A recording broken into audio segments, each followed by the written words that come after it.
दूसरा पड़ाव यहाँ प्रभु राम विश्राम किए एक रात। फिर यहीं से जटाजूट बना के यहाँ का राजा निषाद राज गंगा पार किया। जन्म सिंगी ऋषि द्वारा होता है। सिंगी ऋषि वशिष्ठ बुलावा पुत्र काम सब यज्ञ करावा। यही सिंगवेरपुर के सिंगी ऋषि बाबा गए अयोध्या, पुत्र कामना यज्ञ कराए। यज्ञ से जो खीर निकली तीनों शांति बनाइए, शांति तो प्रकट हुए। भय प्रकट कृपाला दीन दयाला कौशल्या हितकारी। प्रभु का जन्म सिंगी ऋषि द्वारा होता है। फिर यहाँ का गुह निषाद राजा सुना कि प्रभु आए हैं हमारे राजमहल में, राजा दशरथ के पुत्र, तो ले लेके कंदमूल डलियों में भेंट करके चलते हैं। प्रभु से कहता है कि चलिए हमारे किले में। कहे नहीं, का पिता का आज्ञा है, क्या बोले किसी के राज्य में नहीं रुकेंगे, न किसी के मकान में न राजमहल में। तापस वेश विशेष उदासी 14 वर्ष राम वनवासी। तपस्वियों के भेष में रहना है और जंगल होना चाहिए, चेहरे पे उदासी होना चाहिए। हम निषाद राज वहीं रुकेंगे। तो विचार में रखा अपने निषाद राज, सोचा कि अब प्रभु को रात हो गए, जैसे आप लोग यहाँ रात में आए, ऐसे भगवान राम भी रात के आए। तो अपने अनुमान लगाया कि हमारी 3 सुपा की 5 पेड़ वृक्ष की है, राम चौरा जिसे बोला जाता है, तो वहीं एक रात रुके प्रभु।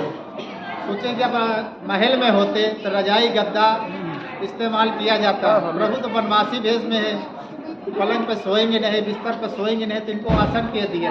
तो अपने हिंदुओं धर्म में कुसा होता है, नौकरों को आदेश देते हैं। राजा था यहाँ का गुह निषाद, तो नौकरों को आदेश देते हैं कि जाइए कुसा काट लाइए, कुसे की साथरी बनाइए। कुसे की साथरी बना के फिर नौकरों का आदेश देता है कंदमूल खोद के लाइए, कंदमूल का भोग लगाया जाए। तो वही कुसे की चटाई पे कंदमूल का भोग लगा। प्रभु 14 वर्ष कंदमूल का भोग ही लगाए।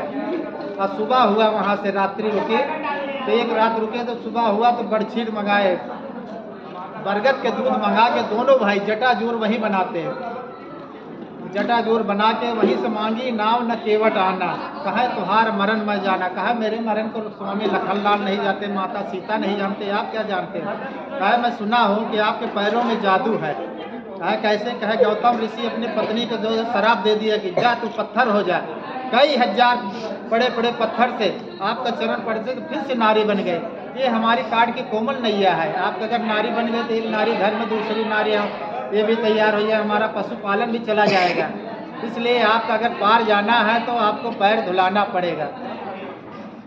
पैर धोने के लिए डगमगा रहे, इधर उधर कई बहाने बता रहे कि चाहिए वहाँ घुटनों भर जल है, वैसे चले जाइए। कहा नहीं। प्रभु ने बहुत किया तो अपने मुंह से आज्ञा दिया कि प्रभु अच्छा हमारा चरण धोजिए, आप जल्दी पार कीजिए।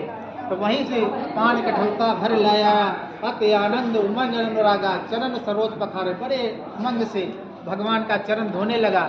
उस समय जो मनुष्य थे, मनुष्य ऋषिया रहे, कच्छ मच के खाने वाला, देखिए इसके धन्य भाग चरणों से अपने प्रभु का खुद पैर धो रहा है। वही चरण धो के फिर प्रभु को नैया में बैठा के उस पार उतारा। भारद्वाज आश्रम गए, चित्रकूट, पंचवटी, लंका तक पग यात्रा यहीं से। और जन्म सिंगी ऋषि द्वारा होता, जहाँ आप लोग आए हैं इस सिंगी ऋषि का स्थान है। यही माता जो है शांता मैया राम की बहन का और सिंगी ऋषि का नाम से सिंगवेरपुर धाम है। और यही जो है गंगा जी के पूजन करते हैं माँ जानकी। 14 वर्ष के जब बन के जाती हैं तो माँ जानकी हाथ जोड़ के विनती करती है, सिरसरी कहो करजोरी माथ मनोरथ पूर्वो मोरी। तो गंगा जी बोल पड़ती है कि आप 3 लोग की खुद ही राष्ट्रपति है, क्या मनोरथ है? कहे नहीं, हम पति और देवर 3 प्राणी 14 वर्ष घनघोर जंगल में जा रहा है, माता हमें कुशलता का वरदान दीजिए। तो यहाँ पे गंगा जी सिंगवेरपुर में मुखमती है। रहे अचल यह बात तुम्हारा जब तक गंग जमुल धारा। तो गंगा जी यहाँ बोल पड़ी कि ये जब तक आपके सुहाग अमर रहे, जब तक गंगा और जमुना में पानी रहेगा कोई मारने वाला नहीं। जब 14 वर्ष का वनवास हुआ पूरा, लंका से विजय पाए, तो यहाँ पुस्तक विमान उतरा, सिंगवेरपुर माता रानी पूजा करके तब अयोध्या गए। यहाँ के यही इतिहास है। बोलो गंगा मैया की जय।